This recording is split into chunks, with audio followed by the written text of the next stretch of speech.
அரசியல், திரையுலகம் இரண்டிலையுமே சாதித்த திரு விஜயகாந்த் இன்று மரணம் அடைந்திருக்கிறார். அவருடைய உங்களுக்கும் அவருக்குமான பழக்கம், இதை பற்றி அவருடைய நினைவலைகளை பகிர்ந்து. அதாவது விஜயகாந்த் என்பவர் தமிழ் திரையுலகின் பெரும் சாதனை படைத்தவர். எல்லா நடிகர்களையும் நேசித்தவர். கருப்பு எம்ஜிஆர் என்று பெயர் எடுத்தவர். தமிழகத்தில் உள்ள தன்னுடைய ரசிகர்கள் எல்லாம் ஒவ்வொரு வாரமும் ஞாயிற்றுக்கிழமைனா பஸ்ஸில் வருவாங்க. எல்லா ஊரில் இருந்தும் வந்தவங்களுக்கெல்லாம் மரியாதை கொடுத்து வணக்கம் பண்ணி பிரியாணி போட்டவர். இன்றைக்கி ஒரு ஹீரோ கூட அப்படி இல்லை. ஒன்று எம்ஜிஆருக்கு அடுத்து சொல்லணும்னா விஜயகாந்த் தான். ஒரு மனித நேயர். அவர் கூட நான் ஏமாறாதே ஏமாற்றாதே, உளவுத்துறை அப்படின்னு 2 படம் ஆக்ட் பண்ணேன். அது மட்டும் இல்லை, நடிகர் சங்கத்தில் அவரோட ஒரு 10 ஆண்டுகள் பழகிற நல்ல வாய்ப்பு. சரத்குமார், ராதாரவி, விஜயகாந்த் எல்லாரும் டெய்லி ஷூட்டிங் போவார். மாலை 6:30 மணிக்கு நடிகர் சங்கம் வந்துடுவார். எல்லா மெம்பரையும் பழகுவார், எல்லா மெம்பர்கிட்டையும் பேசுவார். சின்ன துணை நடிகர்னு வித்தியாசமே பார்க்க மாட்டார். எல்லார்கிட்டையும் நட்பு பாராட்டுவார். பிள்ளைங்க படிக்கிறதுக்கு பணம் கொடுப்பார். நிறைய ஒரு வள்ளலாகவே வாழ்ந்தவர். பல தயாரிப்பாளர் பெரிய அளவில் வாழ்ந்திருக்காங்க. ஏதாவது படத்தில் நஷ்டம் ஏற்பட்டால் மறுபடியும் அவங்கள கூப்பிட்டு படம் கொடுப்பார், நடிக்க வைப்பார். ஆக இன்றைக்கு நான் பார்க்குற அளவுக்கு அவரை போல் நடிகர்கள் யாருமே இல்லை. ரசிகர்களுக்கு மரியாதை கொடுக்கல. கட்சி ஆரம்பிக்கும்போது கூட அந்த ரசிகர்கள் பூரா கட்சி தொண்டர்களாகி அவர் மேலே உயிரே வச்சிட்டு இருந்தாங்க. அதாவது தமிழக வரலாற்றில் சட்டமன்றத்தில் அன்றைக்கு முதலமைச்சராக இருந்த ஜெயலலிதாவை விஜயகாந்த் எதிர்க்கட்சி தலைவராக இருந்தப்போ கை நீட்டி கேள்வி கேட்ட ஒரே தலைவர் விஜயகாந்த். வீரத்தில் சிறந்தவர். நாளுக்கு நாள் வேஷம் மாட்டார். அடிக்கிறதுக்கு மட்டும் வேஷம் போடுவார், ட்ரெஸ்ஸு மாற்றி போடுவார். ஆனால் மற்ற நேரங்களெல்லாம் அந்த கதராடை, வெள்ளாடை அணிந்திருப்பார். அவர் கருப்பு நிறம், அந்த வெள்ளாடை அவருக்கு எடுப்பாக இருக்கும். அப்படிப்பட்ட ஒரு சிறந்த மனிதர் தமிழக வரலாற்றில் தமிழ் திரை உலகிலிருந்து பிரிக்க முடியாது. மிகப்பெரிய பேர் எடுத்த ஒரு நல்ல வள்ளல். இன்றைக்கு இழப்பு என்பது தமிழ் திரையுலகத்திற்கு பேரிழப்பு. தமிழ் திரையுலகம், தமிழ் திரைப்பட விநியோகஸ்தர்கள் சங்கம் ஆகிய அத்தனை சார்பிலும் என்னுடைய ஆழ்ந்த அனுதாபத்தை தெரிவித்துக் கொண்டு அவர் ஆத்மா சாந்தி அடைய இறைவனை பிரார்த்திக்கிறேன். குறிப்பாக அவர் தயாரிப்பாளர்களை முதலாளி அப்படின்னு கூப்பிட்ட நடிகர்களில் விஜயகாந்த் குறிப்பிட தகுந்தவர்.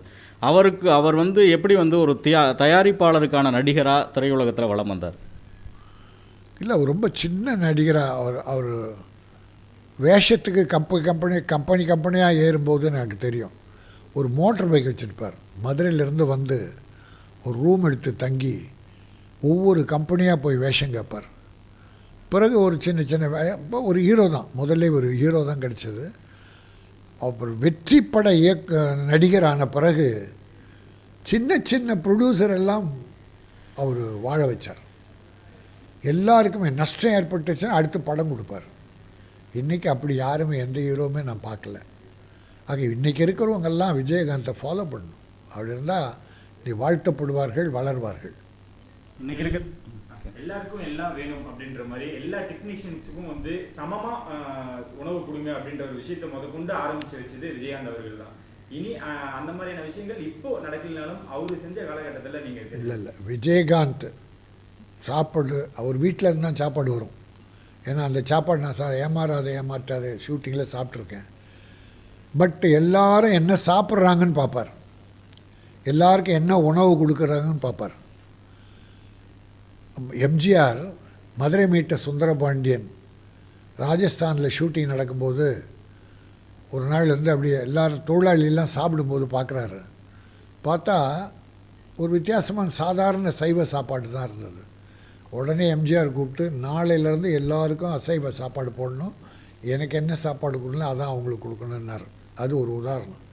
அதுக்கு அடுத்து விஜயகாந்த் அவர்கள் எல்லா தொழிலாளிக்கும் அசைவ சாப்பாடு, பிடிச்ச சாப்பாடு கொடுக்கணும், தரமான சாப்பாடு கொடுக்கணும், தொழிலாளின்னு சாப்பாட்டை குறைக்கக்கூடாது என்று ஒரு வழிவகுத்து கட்டளையிட்டவர் விஜயகாந்த். எல்லாரும் நல்லா சாப்பிடணும், நல்லா உழைக்கணும் என்பதில் நம்பிக்கையோடு இருந்து தொழிலாளிகளை நேசித்தவர். அப்புறம் நண்பர்களுக்கெல்லாம் படம் கொடுத்து படம் எடுக்க வச்சவர். அவர் சூழ்ந்து ஒரு நட்பு வட்டம், பெரிய நட்பு வட்டம் உண்டு. கடைசி காலம் வரைக்கும் எல்லாரும் ஒன்றா இருந்தாங்க. அவர் டாக்டர் கலைஞரை ரொம்ப விரும்பினார். ஆரம்பத்தில் ஒரு டைம் கேட்டால் கலைஞர்கிட்ட டைம் கேட்டெல்லாம் போகிறதில்ல, இவர் நேராக வீட்டுக்கு போயிடுவார். பார்த்து ஒரு பிள்ளை மாதிரி. இன்றைக்கி எப்படி மு.க. ஸ்டாலின் ஒரு பிள்ளையாக இருந்தாரோ அப்படித்தான் விஜயகாந்தும் கலைஞர்கள் ஒரு பிள்ளையாக இருந்தார். ரொம்ப நேசித்தாங்க. கலைஞர் விஜயகாந்தை விரும்புவார், விஜயகாந்த் ரொம்ப பாசம் வச்சார். அந்த அளவுக்கு தொண்டர்களிலிருந்து தலைவர்கள் வரை அன்பும் பாசத்தோடு பழகி மரியாதை கொடுத்தவர் விஜயகாந்த். இல்லாதவர்களுக்கெல்லாம் இல்லைனாது கொடுத்தவர் விஜயகாந்த். அவர் வாழ்நாளில் எல்லா வளமும் பெற்று தொண்டர்களை கவனித்தார்.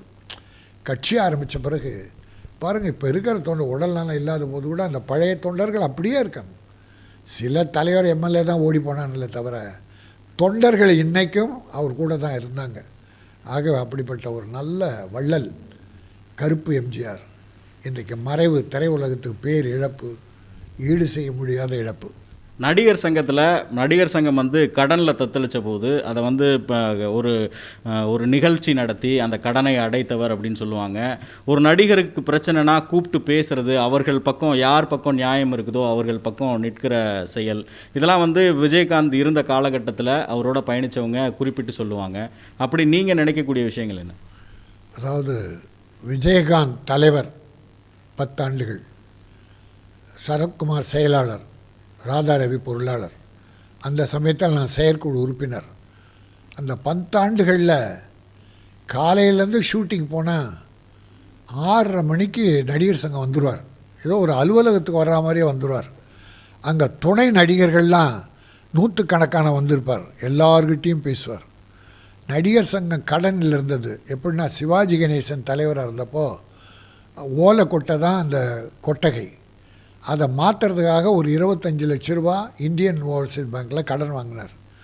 அந்த கடன் அடைக்காமல் அது 2.5 கோடி ஆயிடுச்சு. அப்போ தான் விஜயகாந்த் தலைவர். விஜயகாந்த் சரத்குமார் சேர்ந்து அந்த 2.5 கோடியை இந்தியன் ஓவர்சீஸ் பேங்க் சேர்மெண்ட்லாம் பேசி 1.5 கோடியாக குறைச்சி, அதுக்கு மலேசியா சிங்கப்பூரில் ஒரு நட்சத்திர நாடகம் நடத்தி, கலை நிகழ்ச்சி நடத்தி இந்த 1.5 கோடி கடனை அடைத்தவர் விஜயகாந்த். வரலாறு இது. அந்த கடன் அடைக்கல, அது மட்டும் இல்லை, 4 கோடி ரூபாய் ட்ரஸ்ட்டில் சேர்த்து வச்சார். ஆக 5.5 கோடி ரூபாய் நிதியை உயர்த்தியவர் தான் நம்முடைய விஜயகாந்த் அவர்கள். இன்றைக்கி அவர் இருந்திருந்தாருன்னா அந்த கட்டிடம் பொலிவோடு இருக்கும், வலிவோடு இருக்கும். அன்றைக்கி அவர் கட்சி ஆரம்பிக்கணுன்றதால அவராக தான் தலைவர் பதவி எனக்கு வேண்டாம், நான் கட்சியை பார்க்கணுன்னு ஒதுங்கினார். நாங்கள் யாரும் அவரை விடலை, வேண்டான்னு சொல்ல. தலைவராக அவர் தான் வேண்டான்னு போனார். அவர் மட்டும் இருந்திருந்தால் அந்த கட்டிடம் என்றைக்கோ வளர்ந்துருக்கும். அது இன்ன வரைக்கும் முடிக்க முடியல. பட் அவர் ஆத்மா தான் அவருடைய தெய்வமாக இருந்து அவர் கட்டி முடிப்பாருன்னு நினைக்கிறேன். மற்ற நடிகர்கள்லாம் வந்து அரசியலுக்கு வருவேன்னு சொல்லுவாங்க. ஆனால் அவர் அரசியலுக்கு வந்து அதே மாதிரி கிட்டத்தட்ட எதிர்க்கட்சி தலைவர் வரைக்கும் உயர்ந்திருக்காரு. அவருடைய அரசியல் வாழ்க்கை பற்றி மற்றவர்கள் சொல்லும்போது அவர் சொன்னதை செஞ்சு காட்டினார் அப்படின்னு சொல்லுவாங்க. நீங்கள் என்ன நினைக்கிறீங்க? அவர் வந்து செய்ய முடியாதது எதுவுமே சொல்ல மாட்டார். சொன்னால் செஞ்சிருவார். ஆக சொல்வதை செய்பவர் தான். அரசியலுக்கு வர்றான்னு முதல்ல எங்ககிட்ட அரசியல் பேசுவார். தமிழகம் பற்றி பேசுவார், இந்தியா பற்றி பேசுவார். அவர் அதிகம் படிக்கலை, 3ஆம் கிளாஸோ 5ஆம் கிளாஸோ. ஆனால் தமிழக வரலாற்றை அதிகம் தெரிஞ்சு வச்சுருந்தார். இந்திய அரசியல் பேசுவார். சாயந்தரத்தில் வாதம் வரும். சரத்குமார், ராதாரவி இவருக்கும் வாதங்கள் வரும். அதிலெல்லாம் பிரமாதமாக வாதம் பண்ணுவார். கட்சி ஆரம்பிக்க போகிறேன்னு 2 வருஷத்துக்கு முன்னால் சொன்னார். பட் நாங்கள் எங்கே ஆரம்பிக்க போகிறாருன்னு நினச்சிருந்தோம். ஆனால் ஒரு நாள் வந்து நான் தலைவர்லேருந்து ராஜினாமா பண்ணுறேன்னார். ஏன் சார் திடீர்னு? கட்சி ஆரம்பிக்க போகிறேன்னார். ஆக சொன்னதை செய்தார், கட்சி ஆரம்பித்தார். ஒரு 21 எம்எல்ஏக்களை சட்டசபைக்கு கொண்டு போனார். எதிர்கட்சி தலைவராக இருந்தார், வாதங்கள் பண்ணார். அன்றைக்கி இருந்த முதலமைச்சரை கை நீட்டி பேசி கேள்வி கேட்ட ஒரே வரலாறு விஜயகாந்த் சார். அன்றைக்கி யார் விஜயகாந்த் சார் அவ்வளோதான். நடிகர் சங்கம் சார்பா அவருக்கு ஒரு விழா எடுக்கல அப்படின்ற ஒரு வருத்தம் அவங்க வீட்டு சார்பாகவும் இருந்துச்சு, ரசிகர்களோட சார்பாகவும் இருந்துச்சு. அந்த ஒரு விஷயமா நீங்க எப்படி பாக்குறீங்க? இல்லை அவருக்கு விழா எடுக்காதது மிகப்பெரிய தவறு. ஆனால் இப்போ எடுத்தே ஆகணும், எடுப்பாங்க. விஜயகாந்த் செய்த சாதனைக்கு அந்த கடனிலேருந்து மீட்டு நிதி 4.5 கோடி ரூபாய் நிதி சேர்த்து வச்ச அந்த பெருமை என்னைக்கு யாராலும் சாதிக்க முடியாது. ஆக அவருக்கு இது முன்னால் ஒரு பெரிய பாராட்டு விழா நடத்தியிருக்கணும், அது தவறி போச்சு. ஆனால் இனிமேல் கண்டிப்பாக நடத்துவாங்க, நாங்கள் வலியுறுத்துவோம். அவருக்கு மிகச்சிறப்பான பெரிய விழா எடுத்தாகணும், அதை பண்ணுவாங்க நடிகர் சங்கம். அவருக்கு உடல்நிலை சரியில்லை அப்படின்றப்போ ஒரு புகைப்படம் ஒன்று வெளியிட்டு எல்லாருமே மிகுந்த வருத்தத்துக்கு உள்ளானாங்க. இந்த செய்தி கேட்டதும், இன்னைக்கு காலையில் இந்த செய்தி கேட்டதும் உங்கள் மனநிலை என்னவா இருந்தது? ரொம்ப பாதித்தேன். நான் நல்லா பழகியிருந்தேன் அவரோட, ரொம்ப பாதித்தேன். கூட பிறந்த ஒரு தம்பி இழந்தால் எப்படி இருக்குமோ அந்த உணர்வை பெற்ற சினிமா உலகமே அப்படி தான். அதிலும் தொழிலாளர்கள் மிக வேதனைப்படுவாங்க. தொழிலாளர்களை அப்படி கவனிப்பார். அதாவது வெளியூர்லேருந்து பஸ்ஸில் வருவாங்க ஞாயிற்றுக்கிழமையானா, ஏதோ திருப்பதி வெங்கடாச்சலை பார்க்குற மாதிரியும் இங்கே பழனி முருகனை பார்க்குற மாதிரியும் விஜயகாந்த் பார்க்க டி நகர் ராஜாபாதர் தெருவில் அப்போ அலுவலகம் அவருக்கு. இவர் ஞாயிற்றுக்கிழமைனா வந்துடுவார். வந்துட்டு இந்த பஸ்ஸில் வர்றாங்க பாருங்கள், எல்லாரையும் சந்திப்பார். அது மட்டும் இல்லை, எல்லாருக்கும் பிரியாணி, வந்தவங்கெல்லாம் பிரியாணி சாப்பிட்டு போவாங்க. அந்த பாசத்தோடு தான் இன்றைக்கும் தொண்டர்கள் அவரை மறக்காமல் இருக்காங்க. அப்படி எந்த நடிகரும் பார்த்ததில்லை, எந்த நடிகரும். எம்ஜிஆருக்கு அடுத்து விஜயகாந்த் தான், அதில் மறுப்பே கிடையாது. மறைந்த நடிகர் விஜயகாந்துக்கு அரசு மரியாதையோடு அவரது உடல் அடக்கம் செய்யப்படும்னு தமிழக முதல்வர் தெரிவிச்சிருக்காரு. உங்களுடைய கருத்து? இல்லை, பெரிய விஷயம், நல்ல விஷயம், அருமையான விஷயம். தமிழக முதல்வர் தளபதி மு.க. ஸ்டாலின் அவர்கள் அரசு மரியாதையோடு இறுதி சடங்குகள் நடத்துவேன்னு சொன்னது தமிழர்களுக்காக மிகப்பெரிய பெருமை, மகிழ்ச்சி. திரையுலகமே அவரை பாராட்டும். அதனால் ஒரு நல்ல செய்தியை சொல்லியிருக்காரு. அதுக்கு தளபதி, தமிழக முதல்வர் அவர்களுக்கு என்னுடைய நன்றியை திரையுலகம் சார்பில் தெரிவித்துக் கொள்கிறேன். இறுதியாக ஒரே ஒரு கேள்வி சார். கடந்த விழா, அதாவது நம்ம ஆதன் பண்ண ஒரு நிகழ்வுகள் கூட நீங்கள் சொல்லியிருந்தீங்க, விஜயகாந்தை நான் பார்க்க முடியாமல் போயிடுச்சு அப்படின்ற ஒரு வருத்தம் இன்னமும் அது இருக்குங்களா? இல்லை, அவரை பார்க்க முடியாமல் போனது வருத்தம் தான், எல்லாருக்கும் வருத்தம்.